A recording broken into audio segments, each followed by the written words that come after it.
Hello, ACCEL nurses. This is Chrissy Lambie coming to you from Career Services at UW Oshkosh. So I wanted to put together a short podcast for you. I've gotten a handful of emails with some questions about resume. So I wanted to follow up and just give you a couple of insights to getting started on a nursing resume. A couple of things I wanted to point out to you guys are some resources that we have available to you on the Career Services website. So to get to our Career Services website, what you're going to do is you're going to click on, or you're going to get to the UW Oshkosh URL, so uwosh.edu, and then /career will get you to Career Services. As I've been advising students, recommending you guys get over to our resume page, you're going to go to quick links here over on the right side and click on resume resources. What you're going to find on the resume resources page are a handful of other tools that might be helpful for you as you're developing your new resume. You can see here in the chart that we have a couple of other short podcasts about different topics there, something like resume objectives, some formatting do's and don'ts, adding additional sections, writing effective bullets, and the skills section. You're also going to see a couple of other things on the page that I would recommend you take a look at. One of them would be the power verbs. Let me click on that and show you. What's really great about the power verbs list is that it will help you to identify how to start your bullet points as you're drafting your resume and describing your job positions. So you can see there's a really great list here that will help you kind of identify how to start those bullet points, and we'll talk a little bit more about that later. So that's there. You also have access to a handout called Descriptive Lines. So along with the power verbs, writing good bullet points is almost like its own language. So making sure that you write good bullet points is very important. You definitely want to think about when you write your bullet points having sort of what we call power verb plus your task plus a result if you have one. So that means when it comes to results, it could be the amount of patients that you were in charge of. It could be the number of people you supervised or trained. It could be the amount of money you saved by suggesting a change in efficiency. It could be accomplishment. So, for example, I use with our students a lot of times where you promoted to a different position within a short amount of time. So those are the types of things you want to think about in putting in your descriptive lines. And then also a resume headings paper. This gives you some ideas of various headings that you could potentially use since not every resume is all the same. So just a few resources that you have at your fingertips to consider when putting together your resume. Now, when it comes to actual samples, you have examples here under the resume sample. If you click on that page, it's going to bring you to a new web page where we house a list of example resumes. As nursing students, there are a few that I like to point out. One of them is Chris Sample, which I'll open and I'll talk about in a little bit. You also have down here under nursing, Nathan Nurse and Mandy Medical.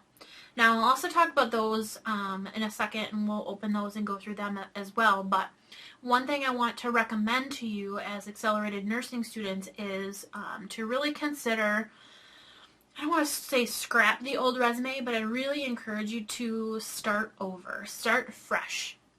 The reason for that is that you're going into a new field, and many times the things that you have in your previous history, while helpful, may not necessarily translate into the new position. Plus, you're going to be adding a lot of information about your clinicals and your rotations anyways. So, I find it's definitely more helpful to start from scratch with the nursing information and then kind of let the other stuff influence your new resume instead of infusing the new stuff into the old resume.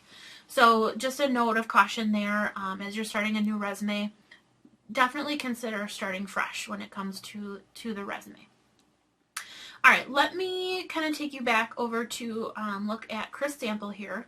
A couple of things I want to mention about Chris Sample is that this is a non-formatted resume. 9 times out of 10, nursing students are going to apply online through online applicant tracking systems.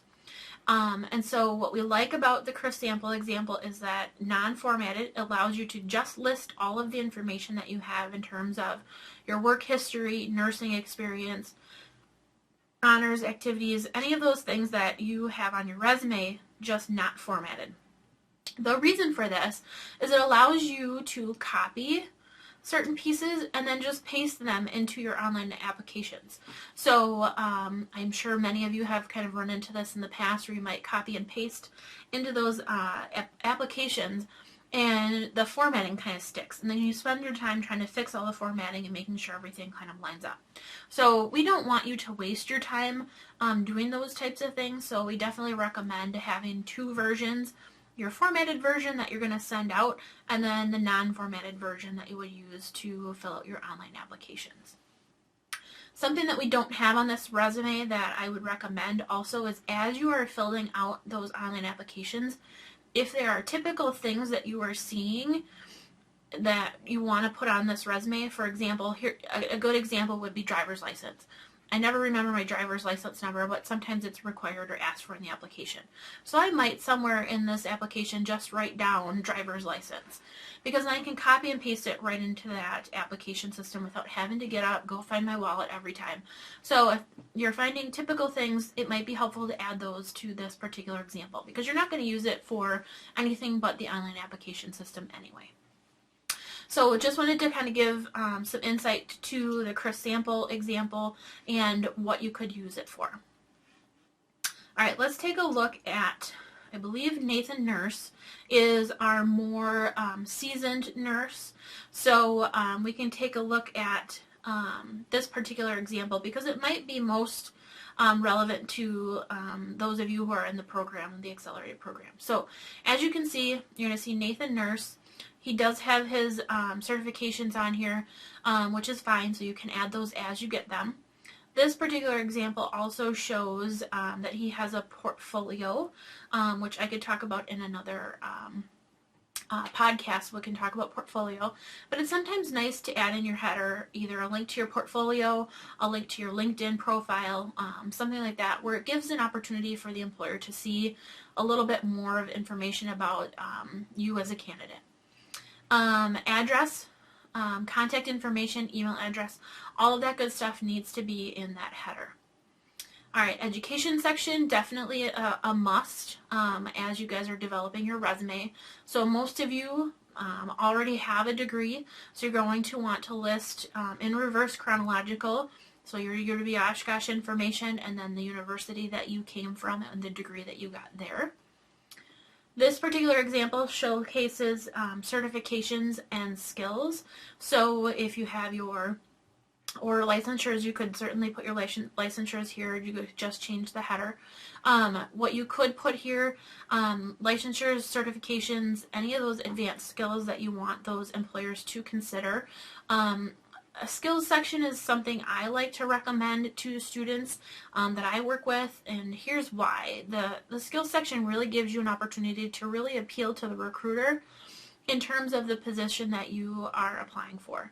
So if you look at the position description and then you appeal to them based on those skills and criteria that you have. So here in this section you're going to list, the 5 or 6 things that you know that you fit that criteria. So always tailor that section if you get a chance to or you want to include it. Okay, the next section you're going to see is professional experience. This could be nursing experience, it could be clinical experience, it could be whatever you want to call it. I definitely recommend either nursing experience, clinical experience, or something like that.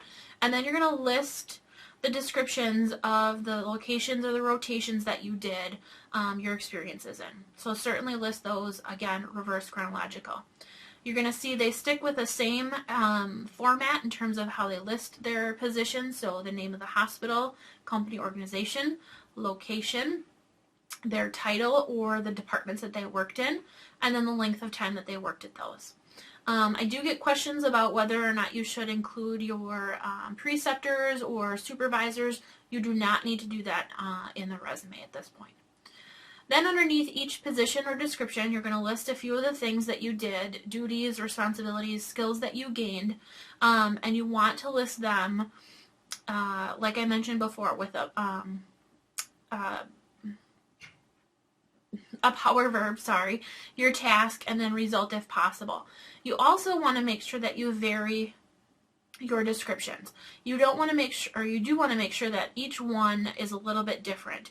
I talk with my undergraduate students about when they list their clinicals, making sure they kind of build on each other. I know many of the times that you're doing certain rotations and things, you have similar skills or responsibilities, but you really are building on them. So maybe you've gotten more responsibility, or maybe you're working under less supervision. So those are the types of things you want to build upon there. Okay. All right. So in this example, they also include leadership experience and memberships, those types of things. So certainly listing those as examples as well. All right, let's go back and take a look at Mandy Medical. Now, Mandy Medical is more for a very young student, but I think it's worthwhile to take a look at in terms of some of the formatting. Some of the stuff that's on this particular example is a little bit different. So they also include a relevant experience section, so just other work experience that you might have, and how to list that.